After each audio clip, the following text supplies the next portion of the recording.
C'est le plus beau jour de ma vie. J'ai retrouvé mon chapeau. Dernier étage de ma coquetterie. C'est le soulier de mon cerveau. Bonjour à tous. Aujourd'hui, on a rencontré Philippe. On est à San Francisco et on est devant son restaurant Le Chapeau sur Clement Street. Il nous attend, il va vous faire découvrir un petit peu son univers, la mise en place, toute son équipe et il paraît même qu'il nous a préparé quelques petits plats pour nous. Allez, c'est parti!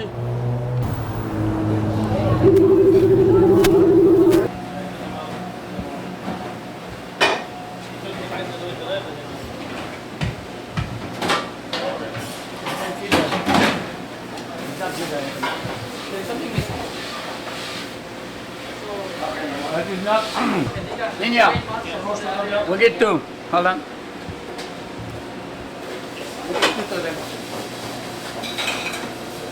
So guys, I will stay for a little while. This is a French TV, okay? Alors, on est à quel moment de la journée là? On vient d'arriver chez Philippe. Bon, là on est. On prend un petit bite. On a fait énormément de choses et des menus de gars glacés. Ouais. Moi je travaille principalement dans ça, c'est mon sous-chef, Nino. Et on fait énormément, donc c'est lui qui fait principalement toutes les mises en place et tout ça. Et moi je fais des dernières retouches et tout ça, donc ça c'est par exemple celui qui l'a fait, dans ma recette, etc. Donc vu que j'ai énormément de travail parce que je suis également le sommelier et tout ça. Il me fait aussi le sommelier. Ah ouais. C'est une toute petite cuisine, il faut savoir qu'on fait quand même 100 couverts par jour. Avec une très petite cuisine, elle est plus grande que celle de notre ami l'Ardoise, Thierry. Mais pour ce qu'on fait, c'est petit, très petit parce qu'il faut tout le temps se discuter des stations, etc. Énormément de mise en place. Totalement de mise en place. D'ailleurs, tu vas voir qu'à 5 heures, je ne suis plus en cuisine. Je vais y aller peut-être pour faire un plat ou deux ou pour disposer un plat ou deux. Mais je suis à 5 heures en salle. Donc je ferai je développais ça à San Francisco. Maintenant, il y a des chefs qui me suivent, qui font. Et en France, de toute façon, les chefs sont aboyeurs le soir. Là, j'ai du mal à les mettre parce que mes mains sont mouillées. Normalement, il faut les faire sécher. Javier?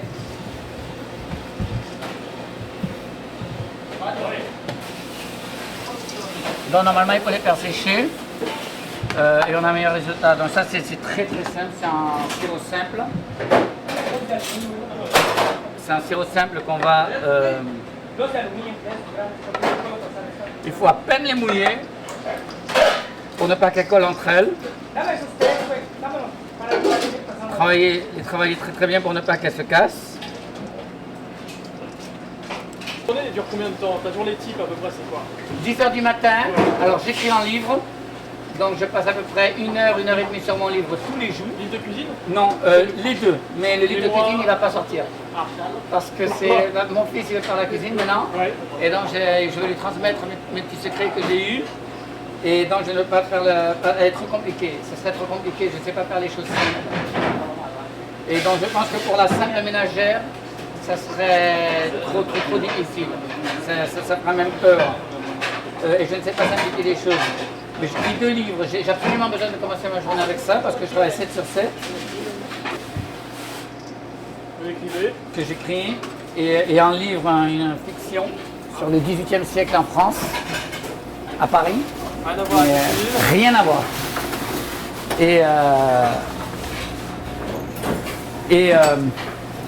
J'arrive ici vers les midis, après peut-être avoir fait quelques achats, des choses comme ça. Et jusqu'à 5 heures, je fais ça avec les vins, avec la direction, la réception de la marchandise, les produits qu'on reçoit. Donc c'est la même chose. Les erreurs de facture, les problèmes avec les employés, les gens, des VIP. Donc VIP, c'est Very Important Person. Donc eux veulent me voir, veulent une table, veulent quelque chose de spécial et tout ça. Donc ça prend énormément de temps. Ensuite à 4 heures, on va manger. 4h30, on se remet en place. Vous mangez tous ensemble? On mange tous ensemble. D'accord. Ouais, toute la brigade cuisine et cuisine. Oui. Ça fait 3h30, on refait tout, on commence la mise en place et tout ça. Et à 5h, les premiers clients arrivent, et on n'arrête pas. Est-ce que tu peux nous présenter un petit peu ton équipe? Oui, alors là c'est... ok, bon, ben, on va commencer par le dishwasher parce que c'est très important aussi. C'est Rosé. Oui. Donc Rosé, lui, va faire principalement comment on appelle ça? La plonge. Il va toucher quelques produits, mais très limité parce que je sais qu'ils connaissent très bien ce que je veux en plonge. Donc le système du in and out, tous les systèmes. Donc même en plonge on fait ça, malgré qu'elle soit très petite. Donc il y a lui qui a à peu près tous les postes. Lui va travailler avec sur la tous les casquette postes. Voilà. Et ça c'est... j'ai toujours eu un problème avec les noms. Nino. Now I don't remember his name. Arturo. Donc Arturo va faire principalement de la prep. Et va se retrouver en ligne, en plonge et en... pas le garde-manger. En ligne, en plonge et entre métiers. Donc c'est un petit peu le joker. Là où on en a besoin, il est là. Et pour ça, il faut qu'il soit très bon. Donc ce n'est pas je n'ai pas fait faire une spécialité, Ouais. mais il touche à tout. Polyvalent. Voilà, très polyvalent. Lui, il est là pour 2 mois, 2-3 mois. Il vient là pour faire des sous. Et il est passionné de cuisine. Donc, il bouchera les trous sur les prêts. Voilà, il apprend. Donc, il y a Dino qui est mon sous-chef. C'est lui donc, qui va faire. Je me repose sur lui, mais complètement. Complètement.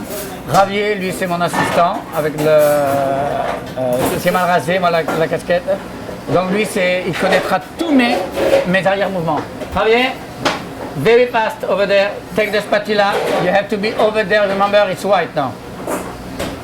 Et donc, il est obligé de monsieur, quoi. Je suis sa priorité. Non, il est ma priorité, quoi. Personne ne peut l'avoir si moi j'en ai besoin. Et lui, ça sera donc le garde-manger. Oui. Tout ce qui est dessert et entrée et dessert. D'accord? Entrée froide et dessert. Parce que nous faisons les entrées chaudes ici. Pépé et... comment il s'appelle? Pépé et Chewy. Guys. Pépé et Chewy seront donc eux, le garde-manger, lui c'est le cuit sauté. Il fait le sauté. Lui c'est le garde-manger. Non, l'entremétier, excusez-moi, l'entremétier. Puis voilà, donc c'est une grande équipe pour une petite cuisine. Pour une très petite cuisine, c'est une grande équipe. Vous préparez des... Mais tout est... on fait tout ici. Tout est fait ici. Il n'y a pas de... on n'achète pratiquement rien. On ne fait pas encore notre pain, on ne fait pas encore nos glaces, parce qu'on n'a pas eu l'autorisation par rapport au Health Code. Mais vu la nouvelle machine qui vient de sortir, on pourra le faire. Ça, alors ça c'est quoi les normes? C'est normal. Alors le Health Code, c'est un petit peu... Ici, c'est un petit peu décevant, parce que ce n'est pas aussi précis qu'en France. Ils n'ont pas le temps, ils n'ont pas de budget. Donc il y a beaucoup de restaurants qui sont sales. On a énormément de cuisines sales parce que les inspecteurs n'ont pas le temps de venir. Quoi. Ils sont là 10 minutes, ils nous donnent une note et ils repartent. Il faut faire très attention. Niño, non c'è raie? Necessità de pen, Tommy? Alors là, qu'est-ce que tu es en train de préparer ici? Alors là, c'est une soupe de betterave. Pas bon. Et ça, c'est notre amuse-bouche. Donc, on donne ça sera servi froid au départ. Donc, il y a du fond de poulet, du thym, du beurre, de l'huile d'olive. On va la passer et on servira ça dans au début du repas en tant qu'amuse-bouche. Et vous changez régulièrement les amuse-bouches? Oui, tout le temps. Actually, Niño, this is our last beach soup. I told you that, hein? Tu peux nous donner des petits exemples? En amuse-bouche? J'aime faire les soupes. On a fait une en friands anchois la dernière fois. Je vais peut-être faire une soupe de chou-fleur après. Ouais. Ensuite, une soupe au melon. Donc là, il manque de miel. Donc l'huile d'olive, miel. Et donc au départ, je vais en mettre beaucoup. Ça fait peur, les gens ont peur. Pas de sel dans cette recette, mais pas de poivre, mais du sel. pour que les betteraves restent sucrées. Et je commence avec le beurre. Donc 2 ponds de beurre, ça fait pratiquement 1 kilo. Bye see you tomorrow, ok Louis? 1 kilo pour quelle quantité de soupe? Je pense que je vais avoir 12 quarts après ça. Donc pour ça à peu près. 10 litres. 10 litres. Sacrée quantité quand même. Ouais. 12 quarts.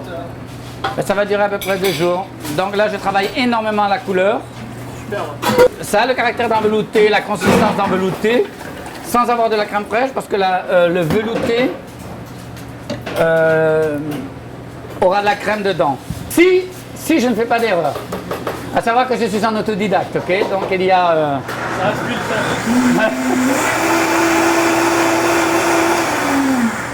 En France, on dit que le chef a toujours raison, mais moi, quand je vois des fois des émissions françaises, j'ai envie de dire au chef, dis donc, tu devrais réviser un peu, quoi. Ah oui. Surtout ces choses-là qu'ils nous ont montré la dernière fois, à complément d'enquête, ça m'a complètement écœuré. C'est où ça? C'est quand? C'est un complément d'enquête il y a 2 mois sur TV5, parce que je tiens absolument à regarder mes émissions françaises, parce que la langue française c'est une langue que j'adore. Complément d'enquête, ils avaient parlé des choses qui étaient manufacturées en, comment on appelle ça, en... Pas de tout la bouffe qui est préfaite à Paris. Totalement. Ouais.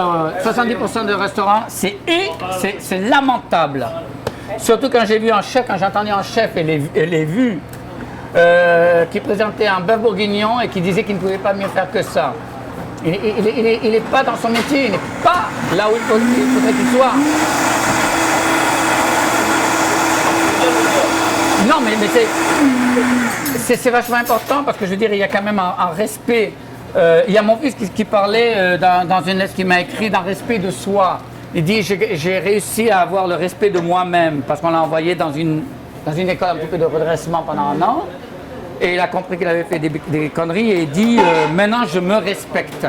Et je lui ai dit c'est bien ce que tu dis parce que si tu veux respecter les autres, il faut commencer déjà par te respecter toi-même.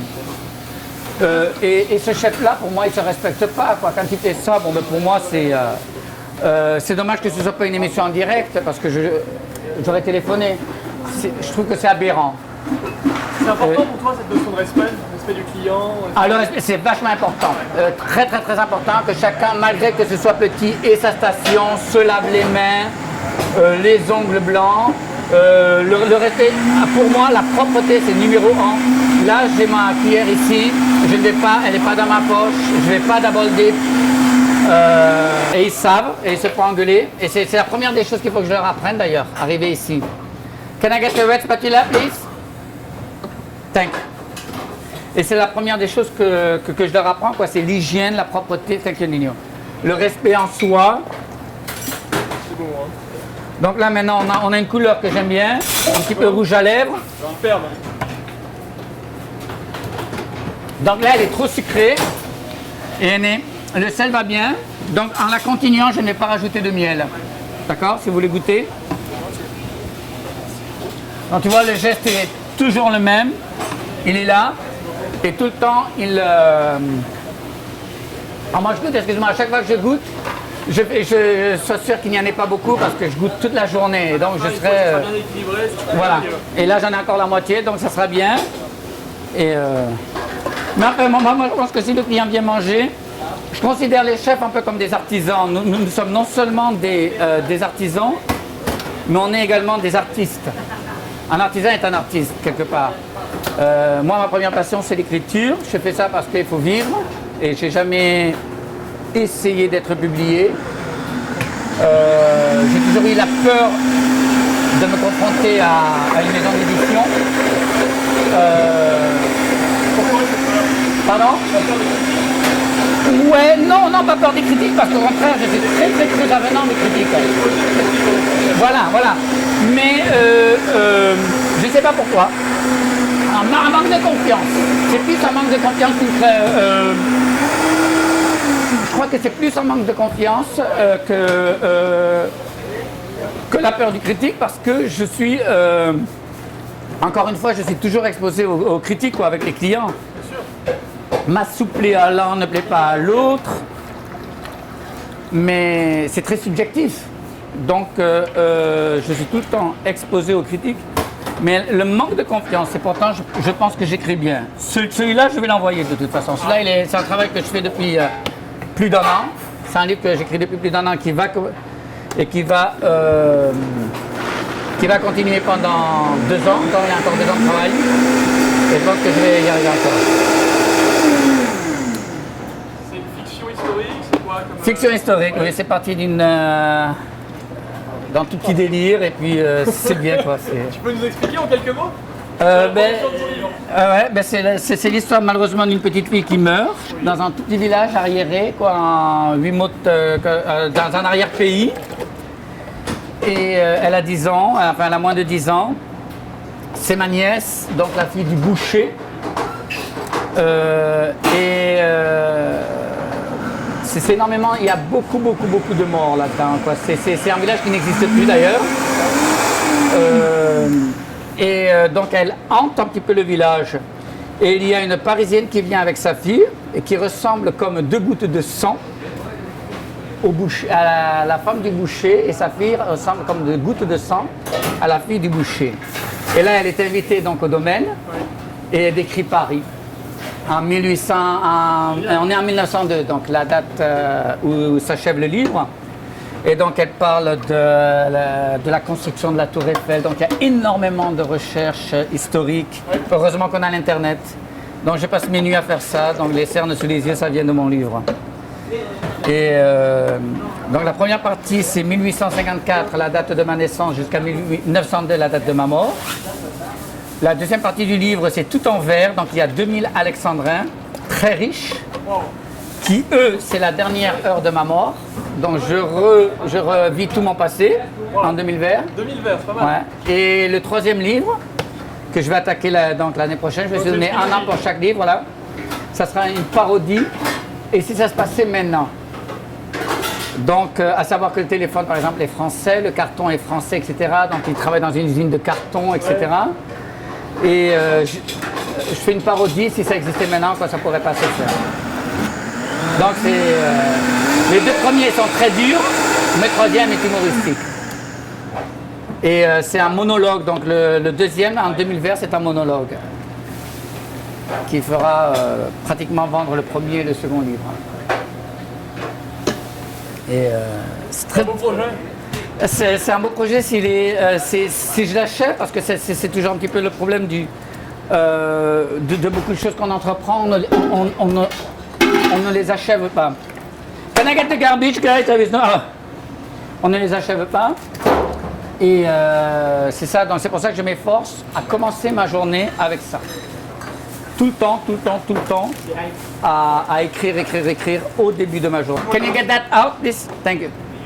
And clean everything now. Thank you. So, là maintenant, donc on va faire les derniers trucs. Alors normalement, ils savent, aujourd'hui on a plus de boulot que d'habitude, mais ils savent que j'aime bien l'avoir dans un rond, comme ça je peux avoir tout bien tourné. Là ça tourne pas, donc pour moi il y a un sens qui ne me convient pas. Vraiment une jolie couleur. Très.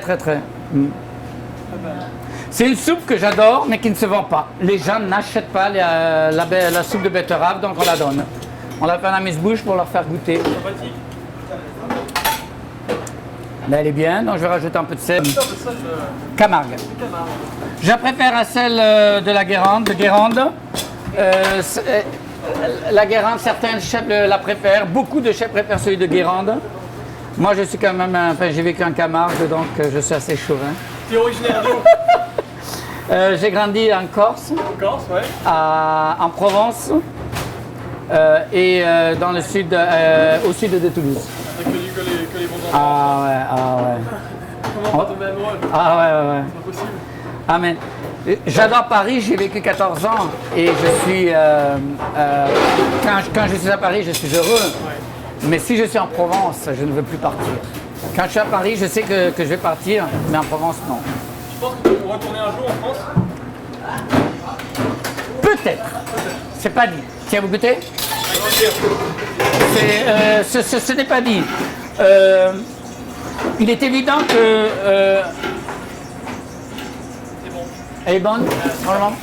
Javier, necesita 10, over there and that. Ok. Très à cheval sur le lavage des mains. Tout le temps, je suis obligé de mettre un produit le soir neutrogénant. Premièrement, je vais vous montrer l'exemple. Et deuxièmement, quand je n'arrive pas, moi comme je leur dis, je mange le produit. Si je le mange, tout le monde doit le manger. Et je ne veux pas d'ailleurs quand ils se touchent la barbe ou les choses comme ça, quoi, je suis vraiment pas content. Là c'est tout a une. là-dessus. Oh très.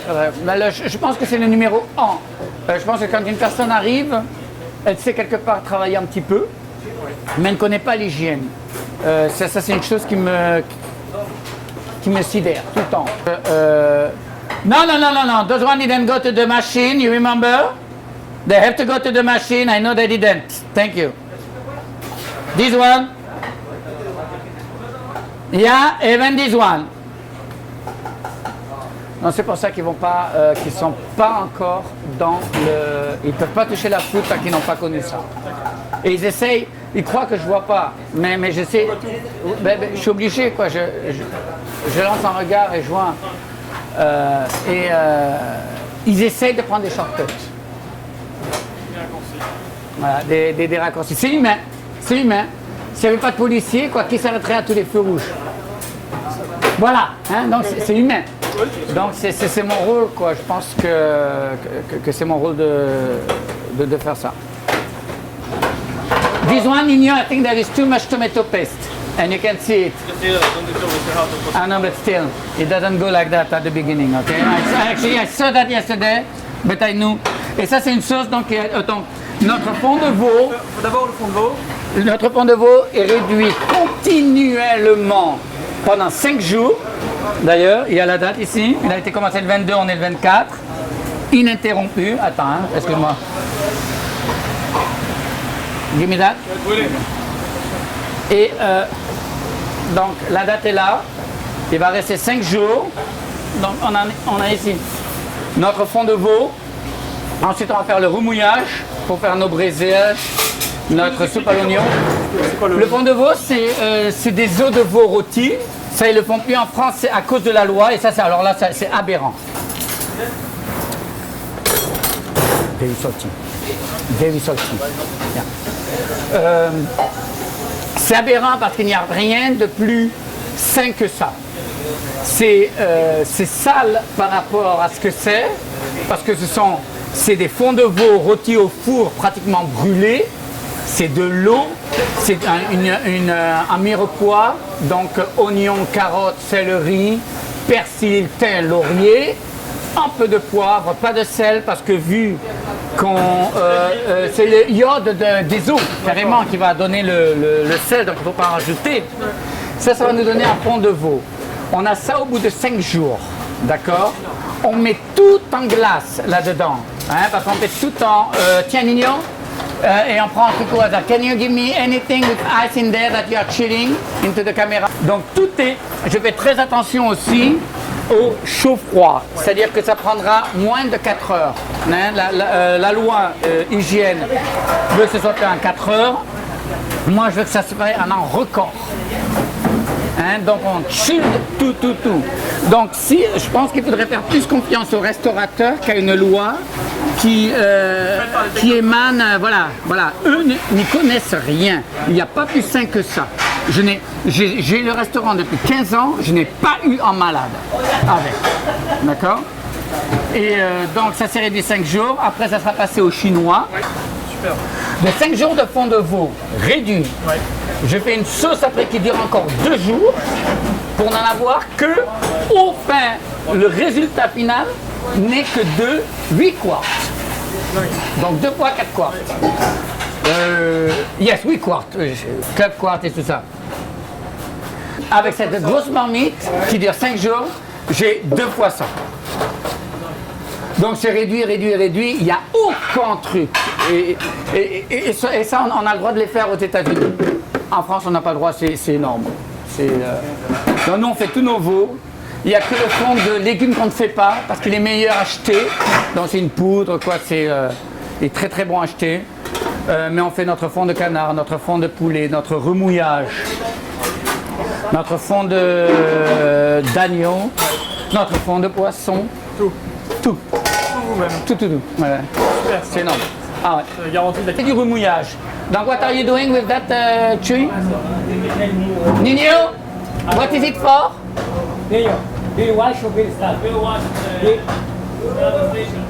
Ok, ça c'est pour le beef cheek, je suis certain. Et aussi le cassoulet. Tu peux nous expliquer ce que c'est que le remouillage? Le remouillage, donc c'est au bout de 5 jours, j'ai eu mon fond de veau. Mais j'ai des os qui sont toujours bons. Donc on remet, sans les refaire rôtir, on remet, on n'a plus besoin de la gélatine qu'il y a dans l'os, d'accord, pour faire du fond de veau. Donc quand on n'a plus besoin de ça, quand on a extrait donc le liquide du fond de veau, Ouais. on remet la mirepoix, que cette fois on ne refait pas brûler, pas brûler mais cuire sur le flat top, là-dessus par exemple, Oui. d'accord, qui en premier on veut avoir le maximum de... au départ, quand on fait brûler nos os, parce qu'on les fait carrément brûler nos os, d'accord, ils collent sur la plaque, Oui. d'accord, donc on veut que ça soit là-dedans, que tous les goûts soient dans le fond de veau. Mais après, pour le remouillage, on met juste donc le mirepoix dedans, les herbes, on remet de l'eau, et ça c'est encore 48 heures. 36 heures, je veux dire, on doit le faire le matin. Si on le fait le vendredi matin, on le passe le samedi après-midi. Donc 36 heures, 34, 36. Et ça donne ça. Donc ça c'est pour les braisages. Quand je remets mon cassoulet, notre cassoulet est fait... Donc voilà, ça c'est notre cassoulet qui a été fait. Donc après, donc, il est refroidi, donc à toujours insister à sa de hauteur sur sa de largeur. Donc la hauteur toujours moins grande que la largeur pour qu'il refroidisse très vite. Ok. Et ensuite on va le réchauffer à la casserole à la demande. Et il va être présenté là avec donc une saucisse de Toulouse, un saucisson à l'ail et un confit de canard. C'est très traditionnel. Traditionnel, oui. Et fait maison. Attention, hein, toujours. Donc je ne suis pas comme le restaurateur là-bas de... Je ne sais pas comment il s'appelle. Et donc pour le liquidifier, je trouve qu'il est beaucoup plus... il a plus de goût si on le fait avec un remouillage plutôt que du fond de poulet. Le fond de veau serait trop dur, serait trop lourd. Donc un remouillage, c'est si tu veux pour la consistance, la consistance serait entre un jus de poulet, en fond de poulet, pas en jus de poulet, en fond de poulet et en fond de veau. Puisque le poulet n'a pas les os n'ont pas de moelle, donc il n'a pas de consistance. C'est de l'eau qui est avec du goût, quoi. Donc voilà. Merci beaucoup pour toutes ces précisions. Union, Plus. we should turn, and that is, and I said that, hein? Ok. Alors, on fait quelques bases de la cuisine, quelques bases techniques. Are you doing l'élément? Et notre saumon. Comment vous faites ça alors? Ça prend combien de temps? Ça, j'ai pas trouvé un fumoir qui est assez grand, donc j'ai que ça. Très légèrement, on le fait avec de hickory chips, je sais pas comment on dit ça en français. Donc je le mouille tout de suite et je le mets là-dedans. Il va faire ça, et puis très légèrement fumé. Très légèrement fumé. Et ensuite avec une sauce au moule, une purée de pommes de terre au safran et des zucchini, comment on dit ça, des courgettes. Yeah. Voilà, tu vas dans très léger, puis il va passer très légèrement, quoi. Donc lui, il aime travailler avec les gants. Oui. Moi, je travaille avec les gants pour certaines choses, pas pour d'autres. Par contre, je me lave énormément les mains. Voilà, donc il va faire refermer. Et là, pendant combien de minutes? I don't know, how long do you do that for? Like 1 minute, maybe? Hein? 40 seconds. Yeah. Ça dépend comment on le veut. Par exemple, j'ai fait une... can I get... Javier, can you give me the salmon trout that we did earlier, like the liquid for the salmon? You know, for the... Yes. Et là, donc, pour celui-là, j'ai fumé mon saumon avant, Ouais. mais là, je l'ai fait carrément fumer. Parce que c'est un flan, si tu veux, que je fais au saumon, cette fois-là, pour une soupe au persil. Donc avec un flan au saumon. Et mon saumon, là, je le veux absolument, mais très fumé.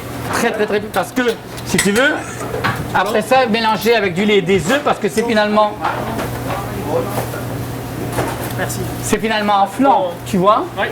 Hein, donc, vu qu'il y a des œufs et du lait, si je ne le faisais pas fumer à fond, il n'aurait pas de goût. Mais là, c'est un produit pur qu'on fait. Tu vois, il y a un goût de... Et quand il est cuit, si tu veux, là, tu as encore le goût des œufs et du lait. Voilà. Et bien, quand il est cuit, on n'a plus que le goût du saumon.